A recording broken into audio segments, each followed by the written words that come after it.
G'day everyone, issue 6 of our second season of the show, and we're back again. Just talking today about what comics came in this week, because it was another massive one. You know what, it wasn't a massive one. It was a massive one if this was 1 week's worth of stuff, but it's 2. So they're still doing... If it wasn't 2020, it would Yeah, they're still not doing great quantities of stuff, but the stuff that they're bringing out is really good. Yep. You can start. I have read 3 comics, and they were all very good. Yep. Why did you do that face? No, I'm proud of you, buddy. No, rude. I'm proud.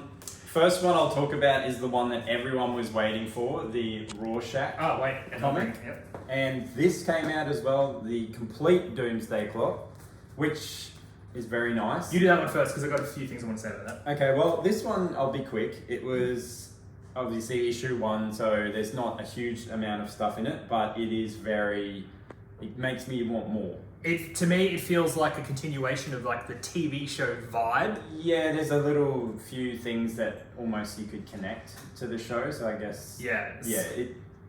It's a murder mystery, so Rorschach is in it, or is he? It's more about the investigation going on about what happened in the issue. And it's a bit political. Yeah. So it's a 12 issue, it's by Tom King, and who's the artist on it? Jorge Fornes. So if you're a big fan of Tom King's 12 issue series like Mr. Miracle and Vision, I think you'll really like it. I really enjoyed it. Yeah. I was a big fan. I'll show you some art. It's very good. Yeah. And yeah, I want more. Just a bit of a warning, it's not your typical Watchmen book when you go into it. No, it's definitely not as weird, I guess. And it feels a lot like a Image book, to be honest. Yeah, to be honest, even almost Ed Brubaker. Yeah. So this came out too this week, and the only point that I wanted to mention, it's the complete edition. They're doing it as a soft cover first instead of the hardcover like everyone was expecting. If you've been waiting for it, I would go back and buy the hardcover, like Volume 2 of the slipcase and Volume 1. It's a lot more expensive. Well, no, it isn't. It's about $10 more expensive. Why? But I don't like the paper quality. Give me a look. We'll look at everyone so you can have a look. You can't tell on camera. It's almost like the same paper they used in the Vertigo. Honestly, books. It's the same paper that they've used for the Watchmen collection, which is good, but not for the first time they printed it in a book. I would expect it a bit higher quality of paper. Jeez. So I would go back and buy the hardcovers. I think the storyline is that good that it's worth the hardcovers. Do you think they'll do a hardcover of that? 100%. They'll probably do an absolute edition or something down the track. So if you're in no rush, wait for that. But just because it's still a $65 book, so it's still an expensive book, so you might as well buy the hardcovers. It's a good book. I started rereading it last night, and I enjoyed it. I think it's going to age as a modern day classic. The only thing I found was there was a lot going on at some points. Like a lot. I almost dropped it, but I didn't. Another one that I read that is a spin-off from the White Knight series, the Batman White Knight, which was very good, is the Harley Quinn spin-off, which is called Harley Quinn. And look, I'm going to be honest, I wasn't sold on this one. The story for me is a bit weak, so it won't make sense to you if you haven't read Curse of the White Knight, so don't go into this without reading that, otherwise you'll be like, what is going on?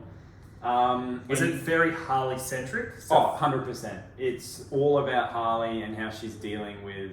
Well, I don't want to say because then people might... Dealing with the outcomes of the last one. Yeah. So, the Joker and Jack Napier is involved. And another thing I didn't really like was the art.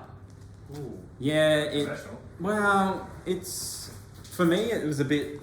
I don't know, it almost looks too digital or washed out. I get that. Yeah. But, yeah, I like Curse of the White Knight better. Okay. But not bad. And Harley Quinn fans don't have much to read at the moment, so... Alright.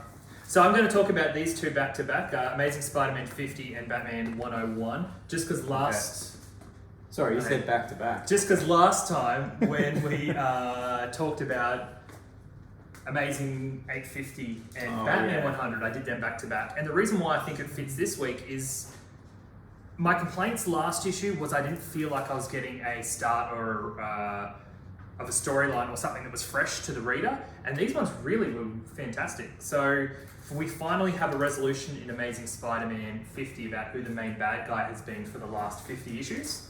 So it had a really, really good payoff that I feel should have been in the double size of issue 850. Thought it was excellent. Really good read. I don't know if it'll make much sense if you haven't been reading Amazing Spider-Man all along, but really, really good. Yeah. It should, like I said, it's what 850 should have been. And Batman 101, really good jumping on point.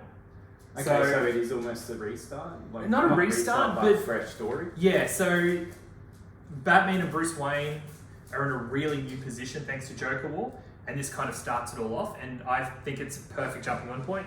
A lot of people get issue 101s as a jumping off point, like I'm done with it, I've got 100 issues. I kind of advise you guys to stick it on because it did feel fresh. Stick it on. Stick it on, like you get a poster, put it on your wall, No, you don't. stick You it on your wall. draw, you idiot.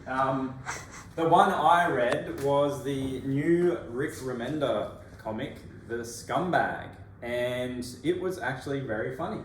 Yeah. So I would recommend this comic to anyone that likes The Boys because pretty much it follows a guy that is literally the biggest scumbag ever, and he comes across a pair of people fighting that look like superheroes. Yeah. And one of them drops a syringe. Oh, this is an adult comic, by the way. Yeah. And yeah, the syringe has almost like what's the stuff called in The Boys? Heroin? No. Compound V. Yeah, Compound V, and it gives him powers, and then yeah, he has a vision of someone, and that's where it stops. So we don't know what he's gonna do. Apparently, the powers are X-ray vision, super speed, and stuff like that. Which who knows how this guy's gonna use the powers? So. Okay, so in interviews, Remender said that he wanted to do something that was Deadpool-esque.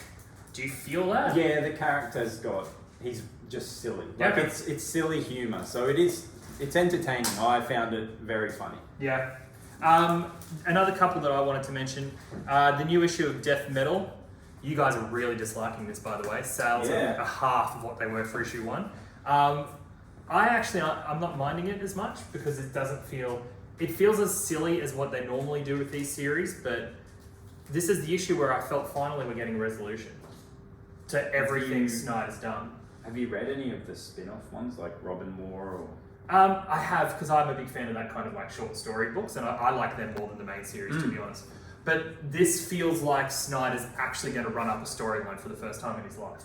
So I recommend people. Oh, he never does it. He's like, here's my book, cliffhanger ending. But this one, I reckon that he's going to finish it, just because this year. Okay. The other one that I'll mention is June Buggy. June. Everyone over 50 loves June. Yeah, I never got into it. Or if you're under 50 and pretend to be a hardcore sci-fi fan, you love June. We've had a lot of people ask for Yeah. it. It's House Atreides. You'll correct me in the comments, I'm sure. Oh yeah. I don't know what it's about, but The art's very nice. yeah, it's a prequel. I don't know. And the only other one that I'll mention that I forgot to grab is Spider-Woman issue 5. It's a double-sized issue. It's actually issue 100 of all of her series. And if anyone missed out on the 3 Jokers, we got second prints back in with a new cover that has a shark on it. Yeah. Rawr. So that's good. Look, there's nothing mind-blowing this week where you're got to run into the comic store, but they're the weeks that I love because you're continuing stories that you've been with for a long time. There's a few new things. Oh, a lot of Ten of Swords. A lot of Ten, yeah. and you guys are just going ape for Yeah. Ten of Swords. So much so that I haven't read a single issue because you guys keep buying them all. So that's it. So the list is up for the next couple of weeks, I think. Next week. Next week we've got What's the biggest one? Ninja Turtles Last Ronin, which we feel is going to be sold out already by the time we're recording this. And guys, why do you keep trying to buy multiples? Like it says, don't buy multiples. We've just refunding you left from anyway. We can see. Oh, this one will get through. No way, they're not going to spot it because it's been short shipped worldwide. So, soz about it, not our fault. The other big one is 3 Jokers finale. So, Oh, really? Yeah. I didn't even see the DC stuff yet. So. Yeah, big week. So that's it. Like, subscribe. We'll see you guys next week. We'll read some more. And, we have an update. We received our Telstra modem for... Ooh. So that whole big box, you need a modem still. Yeah, but it has a big note on it saying, do not install, you need a technician. So now we have to wait for the technician to finally arrive. So live shows may be back soon in 2025, the way it's going. Yeah. But yeah, like, subscribe, and hopefully we'll see you in a live show soon. Peace.